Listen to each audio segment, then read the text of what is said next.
সব সময় বিপদে আপদে কার কাছে যাবেন? আপনার বিপদ দূর করতে পারে কে? আপনারে অসুস্থ থেকে সুস্থ বানিয়ে দিতে পারে কে? মনের জ্বালা যন্ত্রণা মিটাতে পারে কে? আল্লাহ ছাড়া কেউ পারবে? কোন মুফাসসিরে কোরআন আপনারে বাঁচাতে পারবে? কোন আল্লাহর ওলি বাঁচাতে পারবে? এমনকি আল্লাহর কোন পয়গাম্বর কোন নবী আপনার কিচ্ছু করতে পারে? হুজুর গৌসুল আজম বসা এক জায়গায়, বাংলার জমিনে কারো কোনো প্রয়োজন, হুজুর গৌসুল আজম মদত করছে, আমার ভাই আরেক জায়গা থেকে উঠে যাবে। শিরক হয়ে গেছে। কেমনে এই কথা বলে ফেললেন? ঠিক না? হুজুর গৌসুল আজম আমার নবীর উম্মতের মধ্যে না? তো আমার নবীর উম্মতের গৌস আর সুলাইমান আলাইহিস ইসলামের কুতুব আসিফ বিন বরখিয়া এক হবে? এক হবে না তো। তো আসিফ বিন বরখিয়া সুলাইমান আলাইহিস ইসলামের সাথে বসে যদি বলে 100 মাইল দূরে ইয়েমেন থেকে বিলকিসের সিংহাসন, blinking of eyes, can you imagine? আপনি চিন্তা করতে পারবেন?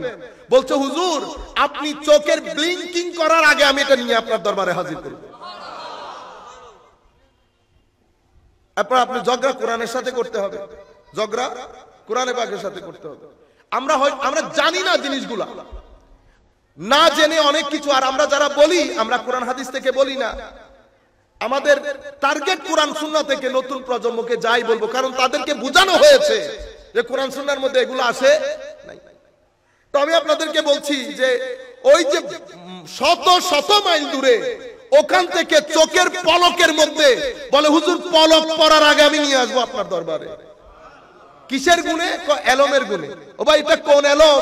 আমরা পড়তে পড়তে, হুজুররা পড়তে পড়তে মাজা ব্যথা হয়ে গেছে, আমাদের ইশারা দিয়ে কিছু হয় না। এটা কোন জাতের এলম? আল্লাহ কোরআনে পাকের মধ্যে বলছেন ওয়াকাল আল্লাযী ইনদাহু ইলমুম মিনাল কিতাব, যার কাছে কিতাবের এলম ছিল। আবার হুজুর গৌসুল আজম বলছে দারাসতুল ইলমা হাত্তা সিরতু কুতুবা, আমি জ্ঞান শিখেছি, জ্ঞান আমাকে কুতুবিয়তের পর্যায়ে নিয়ে গেছে। কোন জ্ঞান? আপনারা মনে করছেন না ওগুলো আল্লাহর ওলি শুধু কারামত দেখাইছে? কারামত দেখাই নাই। এই সিনার মধ্যে যতক্ষণ পর্যন্ত জ্ঞান না আসে ওলি হয় না, গৌস হয় না, কুতুব হয় না। আল্লাহ যখন কাউকে নবুয়ত দান করেন তো সেটাকে আল্লাহ কোরআনের মধ্যে এলম বলেছেন। কি বলেছেন? এলম। কিন্তু বেলায়েত আর নবুয়তের এলমের মধ্যে পার্থক্য আছে। এই এলম আর আমাদের এলমের মধ্যে পার্থক্য আছে। আমি আপনাদেরকে যেটা বুঝাতে চাচ্ছি, এই এলমের জন্ম এখানে। এই এলমের জন্ম মানে এই সিনার মাধ্যমে কেউ বিলকিসের সিংহাসন চোখের পলকে নিয়ে আসে, আর এই সিনার মাধ্যমে কোরআনে পাকের কথা না। মুসা আলাইহিস সালামকে যখন জিজ্ঞেস করা হয়েছে হুজুর পৃথিবীর মধ্যে আপনার চেয়ে বেশি জানেন এমন কেউ আছে? না এমন কেউ নেই, আই এম দ্য বেস্ট। তখন আল্লাহ রাব্বুল আলামিন বলছেন মুসা একটু অসমীচীন হয়ে গেল না? আছে তো, অন্য অ্যাঙ্গেল থেকে বেশি জানার লোক জমিনে আছে তো। কে আছে? হযরত আপনারা বলেন না খিজির, খাদির বলেন, খিদির বলেন, খাদার বলেন, যেটাই বলেন, আমি বাংলায় বলি খিজির, তো আপনারা বলেন খিজির। তো হযরত খিদির আলাইহিস সালাতু ওয়াস সালাম বেশিরভাগ উলামায়ে কেরামের মতে উনি আল্লাহর ওলি ছিলেন। কি ছিলেন? আল্লাহর ওলি। তো এখন আল্লাহর ওলির কাছে নবী যাচ্ছেন, আমি অনেক কথা আপনারা শুনেছেন, সেগুলা বলবো না। এখন একটা জায়গার মধ্যে ওনারা নেমেছেন, সেটা মাজমাউল বাহরাইন, দুই পাহাড়ের মিলন, দুই সমুদ্রের মিলন স্থল। সেখানে ওনারা একটা ফ্রেশ হবেন, দীর্ঘ সফর তো, অনেক বছরের সফর, অনেক দিনের সফর। মুখ ধুবেন, একটু হাত পা ধুবেন, ওনারা ক্ষুধার্ত, কিছু খাওন দাওন খাবেন। তো নিয়ে গেছে ফ্রাই মাছ। কোরআনের মধ্যে শুধু মাছের কথা এসেছে, কিন্তু মাছের ব্যাকগ্রাউন্ড আসে নাই।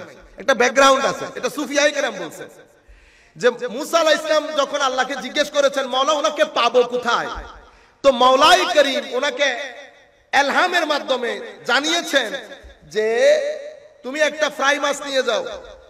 ফ্রাই মাছ যেই সমুদ্রের যেই জায়গার মধ্যে গিয়ে জিন্দা হয়ে চলে যাবে সেটা আমার খিদিরের জায়গা। এখন একই ঘটনা ঘটেছে, ওনারা ফ্রেশ হবেন, ফ্রেশ হওয়ার জন্য নেমেছেন। নামার পরে এটা ফ্রাই মাছ, ফ্রাই ফিশ, আমাদেরকে এখন লটিয়া ফিশ দেওয়া হয়েছে ফ্রাই। এখন এই ফ্রাই মাছ এই পুকুরের মধ্যে যদি জিন্দা হয়ে চলে যায়, বিশ্বাস করবেন এই ঘটনা কোরআন বলছে। আমি যদি বলি এটা মিথ্যা তো ঈমান ছেড়ে দিতে হবে, ঠিক আছে? এখন ইউসা বিন নুন, মুসা আলাইহিস সালাম বসলেন, বসার পরে জিজ্ঞেস করেছে, ইউসা খাওয়া দাওয়া বের করে একটু। তখন উনি মাথায় বাড়ি পড়ছে, হুজুর আমি তো বলতে ভুলে গেছি, আমরা যেখানে নেমেছি সেখানে তো ঘটনা একটা ঘটে গেছে। কি ঘটনা?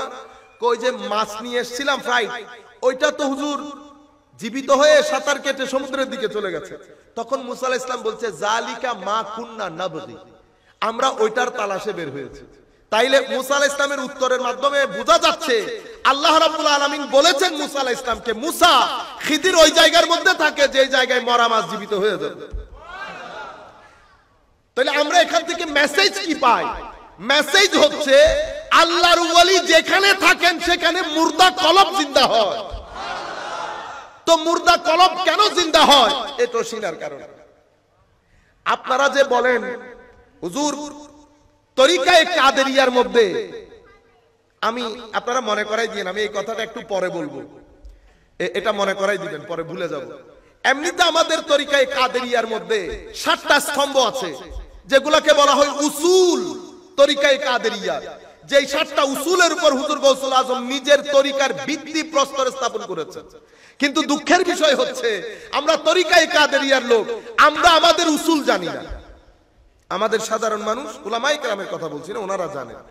আমরা সাধারণ মানুষ, আমি বলছি আমি এই কলেজের ছাত্র, কিন্তু আমি জানি না আমার কলেজের উসুল কি, আমার কলেজের রুলস কি, লস কি, রেগুলেশন কি, ড্রেস কোড কি, কথা বলার কোড কি, প্রেজেন্টেশন কোড কি, আমি কোনো কিছুই জানি না। এখন আপনি যখন মানুষের সাথে কথা বলেন, সেও কনফিউজ, আপনিও কনফিউজ। সেটা আমরা একটু পরে বলবো, আপনারা স্মরণ করাই দিবেন। কিন্তু কাদেরিয়া তরিকার মধ্যে 7টা উসুলের মধ্যে 2টা কাদেরিয়া তরিকার মানে আপনি মনে করতে পারেন যে পরিচয় বহন করে এমন 2টা জিনিস। সেটা কি? একটা হচ্ছে as-সিদক, সততা, সত্যবাদিতা, আর একটা হচ্ছে আল-ইলম, জ্ঞান।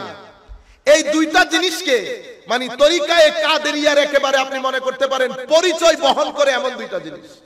সিদক মানে সর্ব অবস্থায় সত্যবাদী হওয়া, জাহেরে বাতেনে। সিদকের হুজুর গৌসুল আজম গুনিয়াতুত তালিবিনের মধ্যে বিস্তারিত ব্যাখ্যা দিয়েছেন সিদক বলে উনি কি বুঝিয়েছেন। এখন হুজুর গৌসুল আজম যখন প্রতিমধ্যে ডাকাত দল ধরেছে, এটা আপনারা শুনেছেন না, যে সত্যবতা বলার কারণে ডাকাত সর্দার এটা তওবা করেছে, এটা বলেছেন না? ঘটনা সত্য, কিন্তু হুজুর গৌসুল আজম সত্য কথা বলার কারণে ঘটনা ঘটেছে সেটা সত্য না। মানে সত্য কথা বলার কারণে ডাকাত সর্দার নিয়ে গেছে, এটা সত্য, এবং সততা সত্যবাদিতা দেখে ইমপ্রেসড হয়েছে, এটাও সত্য, কিন্তু শুধু এই কারণে তওবা করেছে এটা সত্য না। এখানে ঘটনা আরো আছে। ঘটনা কি? হুজুর গৌসুল আজম যখন এই অল্প 17-18 বছর বয়সে বাগদাদের দিকে যাচ্ছেন, তখন হুজুর গৌসুল আজমের বেলায়েতের খামির তৈরি হয়ে গেছে। এমন না যে উনি ওখানে গিয়ে হয়েছেন, ও ভাই দুনিয়াতে যখন চোখ খুলেছে, দুনিয়াতে যখন চোখ খুলেছে, তো দুনিয়াতে চোখ খোলার সময় হুজুর গৌসুল আজমের সাথে 2টা জিনিস এসেছে। কয়টা জিনিস? 2টা। একটা হচ্ছে রক্ত, একটা রক্তের পবিত্রতা, 2 দিক থেকে হাসানি এবং হুসাইনি। শুধু হাসানি হুসাইনি আহলে বাইতে রাসূল না, যেই মা বাবার মাধ্যমে আহলে বাইতে রাসূলের সাথে কানেক্টেড ছিল, সেই মা বাবার মধ্যে বাবা ইমামে হাসান ইমামে হুসাইনের চরিত্রের কপি ছিল, মাতা ফাতেমাতুজ জাহরার চরিত্রের কপি ছিল। মাতার মায়ের কপালে ফাতেমাতুজ জাহরার সিজদার ফয়েজ ছিল, আর বাবার কপালে ইমাম হাসান হুসাইনের চরিত্রের ফিউজাত ছিল। শুধু আহলে বাইতে রাসূল আহলে বাইতে রাসূল আহলে বাইতে রাসূল ছিল তা না, যাদের মাধ্যমে কানেক্টেড ছিলেন তারা লায়েক ছিল, লায়েক বললে ভুল হবে, এক্সিলেন্ট ছিল। তো হুজুর গৌসুল আজমের রক্তের পবিত্রতা ছিল, এটা হচ্ছে নাসবনামা। একটা হচ্ছে নাসবের রূপ, দবদবা, জালাল, জামাল। এরপরে তারবিয়তের, যেই জায়গাতে খামির আমি করছি, যেই জায়গাতে দোকান 2 ধরনের হয় না, একটা আপনাদের রাস্তার পাশে রুটি বানানোর দোকান, খামির যখন করতেছে গাড়িও চলতেছে, মশাও আসতেছে, মানুষ শ্বাসও ছাড়তেছে, সবকিছু আছে না, এখানেও খামির তৈরি হয়। খামির তৈরি রুটি যতই সুস্বাদু হোক, এটা আপনার শরীরের জন্য মঙ্গলজনক না। যিনি করেন উনি গুনাহগার হবেন, যিনি করেন উনি গুনাহগার হবেন। কেন? কারণ উনি মানুষকে ক্ষতির মুখে ফেলে দিচ্ছেন, মানুষকে ক্ষতির মুখে ফেলে দিচ্ছেন। এই ধরনের লোক আপনারা যদি আপনাদের মধ্যে এগুলো থেকে থাকে, আপনারা এগুলো বন্ধ করে দেন। এগুলো আমাদের সচেতনতা দরকার। সেই কারণে আপনারা পারিবারিকভাবে শান্তি পান না। কিছু কাজ আমরা এমন করি যেটার মাধ্যমে জাতির ক্ষতির কারণ হয়। যারা এই ধরনের কাজ করে মোস্টলি পরিবারের মধ্যে অশান্তি থাকে, অস্থিরতা থাকে। সুতরাং আমার মধ্যে যখন অশান্তি অস্থিরতা আসবে, আমি আমার পুরা সপ্তাহ মনিটর করব আমার মাধ্যমে খালকে খোদা আল্লাহর সৃষ্টির কোনো কষ্ট হয়েছে কিনা। রয়ে গেল আমার গুনাহ, তো আমি কি ফেরেশতা? আমি গুনাহ করতে এসেছি এখানে, গুনাহ করব, রাতে আল্লাহর দরবারে আল্লাহর সিজদার কদম, আল্লাহর কুদরতের কদম ধরে পড়ে থাকবো, আল্লাহরে ক্ষমা করে দেন, ক্ষমা করে দেন। গুনাহ করছি, মানুষ করে ফেলছে। আমার আল্লাহ বলতেছে, আমার নবী বলছেন, উম্মত 70 বারও যদি গুনাহ করি 70 বার তওবা করবে, আল্লাহ ক্ষমা করে দেবে। আল্লাহ তো এমন ব্যক্তিকে আবার জীবিত করে নিয়েছে। বনি ইসরাইলে এমন গুনাহ করেছে, উনি নিজেও বুঝতে পেরেছেন যে আল্লাহ ছাড়বেন না। কি পরিমাণ গুনাহ, এবার হয়তো মানুষের হক নষ্ট করেছে, উনি জানতেন, অ্যাওয়ারনেস হয়েছে, কিন্তু পরবর্তীতে অনুতপ্ততা এসেছে, হাই খোদা, আল্লাহ যদি আমাকে পান তাহলে তো খবর আছে। তখন উনি ওনার সন্তানদেরকে ডেকে বলেছেন, আমি মারা গেলে আমাকে একেবারে জ্বালিয়ে ছাইপুর যা হবে তা সমুদ্রে নিক্ষেপ করবা। মওলাই করিমের রহমতের সমুদ্রের মধ্যে ঢেউ শুরু হয়ে গেছে। কি বলে আমার বান্দা, খবর ওনাকে আবার নতুন করে বানিয়েছে, যেগুলা যে ইনগ্রেডিয়েন্ট গুলা ফেলে দেওয়া হয়েছে, সেই ইনগ্রেডিয়েন্ট থেকে আল্লাহ তো কুন ফায়াকুন, কুন ফায়াকুন বলে। এই কাজ কেন করলা? কমলা বড় ভয় লেগেছে। কেন? কমলা বড় গুনাহ করেছে। দূর বেটা, তোরে ক্ষমা করে দিছি, তোরে ক্ষমা করলে আমার কোনো ক্ষতি আছে? আল্লাহর ক্ষমা এত মহান, যেভাবে করবেন, যেভাবে চাইবেন সেভাবে হবে। আপনি আপনার জীবনকে যেভাবে সাজাতে চাইবেন সেভাবে সাজাতে পারবেন। আপনি যদি চান আল্লাহ কারো হাতে, কোন মানুষের কাছে যেন আমার হাত পাততে না হয়, বলা হাত পাতলে আমি আপনার দরবারে পাবো। আপনার জিন্দেগিতে আল্লাহ আপনাকে কারো ঘরে, কারো দুয়ারে নিয়ে যাবে না। আল্লাহর দরবারে যখন মিনতি করে, নিয়ত সহি করে বলবেন, আল্লাহ হারাম খাওয়ার আগে যেন আমার রূহ কবজ হয়ে যায়, জিন্দেগি চলে যাবে। বিদেশে যাবেন, দেখা যাচ্ছে বার্গার দিচ্ছে, বার্গার দেওয়ার পরে এটাতে হারাম মিশ্রিত ছিল। কিরকম হারাম? সে বলতেছে এটা হালাল। হারাম বলতে একই চামচ দিয়ে যখন শুকরের তেল আর আমাদের নরমাল যেটা আমরা অয়েল খাই, জৈতুনের তেল, তো দুই তেল হালাল, আমার জন্য জৈতুন থেকে দিয়েছে সে, কিন্তু স্পুন ব্যবহার করেছে একটা, চামচ ব্যবহার করেছে একটা। তো উনি যখন এখানে চামচ ব্যবহার করতেছে, তেল লেগেছিল না, তো তেল দিয়ে আবার ওইটা যখন এই তেলের মধ্যে দিয়েছে, তেলটা হালাল আছে আর হালাল নাই। এই জায়গার মধ্যে আল্লাহ আপনাকে বাঁচিয়ে নেবেন, এইটাও আপনার পেটে ঢুকতে দিবেন আল্লাহ। আমার আল্লাহ বলছে, আনা ইনদা জান্নে আবদে বি, আমি তোমার সাথে সাথে আছি, তুমি যেভাবে চাইবা আমি তোমার সাথে সেভাবে থাকবো। তো হুজুর গৌসুল আজম আব্দুল কাদের, এখন ঘটনা ঘটেছে কিভাবে? ওই যে বলেছিলাম, নসবের একটা তো নসবের জালাল, জামাল, রূপ, দবদবা, আরেকটা যখন দুনিয়াতে এসছে ওই যে খামির, আরেকটা খামির, এমন একটা জায়গা, দোকান, 5 স্টার হোটেল, খামির যেখানে তৈরি হয়, আগে সেখানে অ্যাটমসফিয়ার, যেটা পরিবেশ, হাইজিনিক বলে না, হাইজিনিক, যিনি করেন ওনাকে হাইজিনের ট্রেনিং দেওয়া হয়,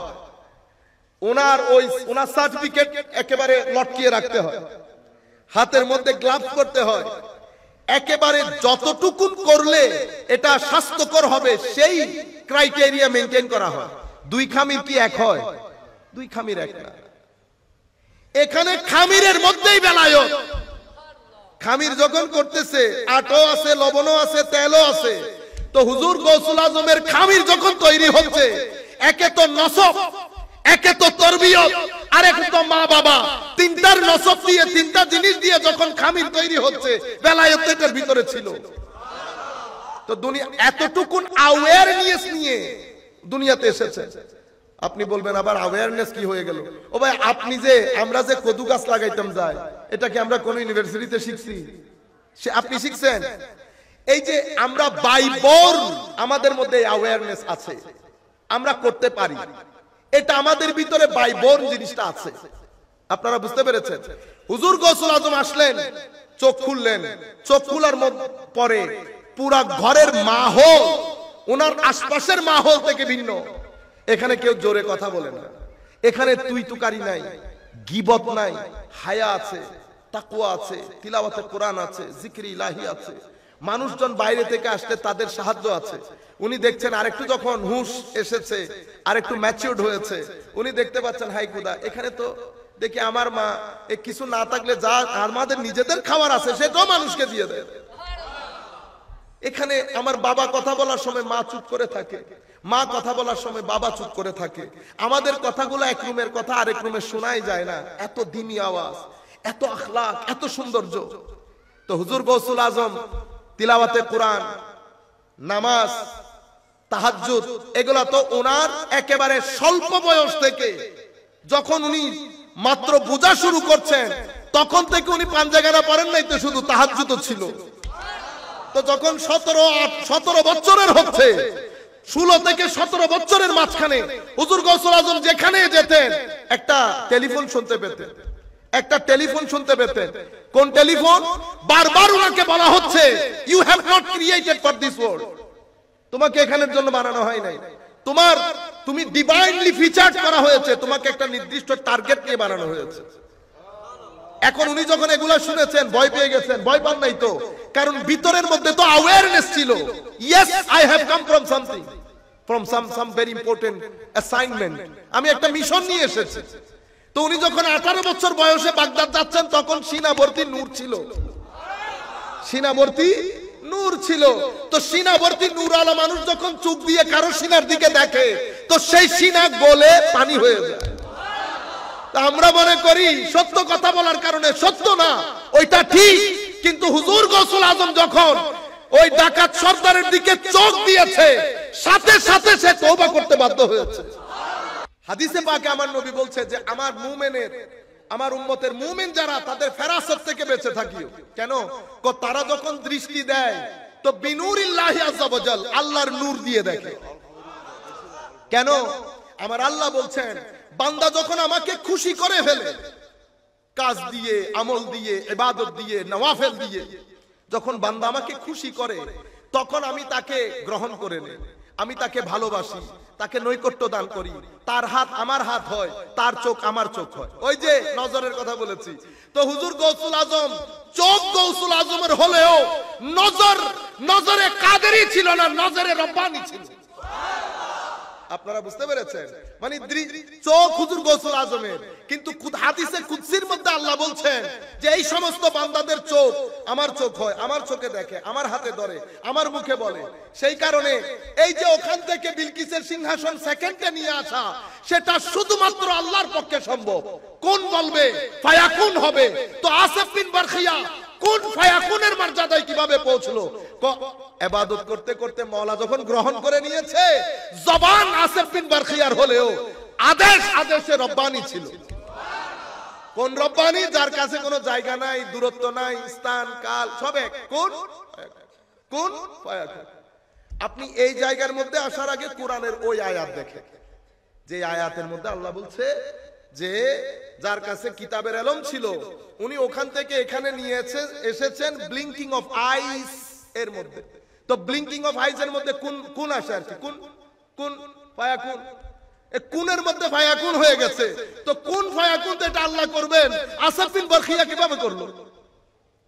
আপনারা এখন বুঝতে পেরেছেন পুরো ঘটনা।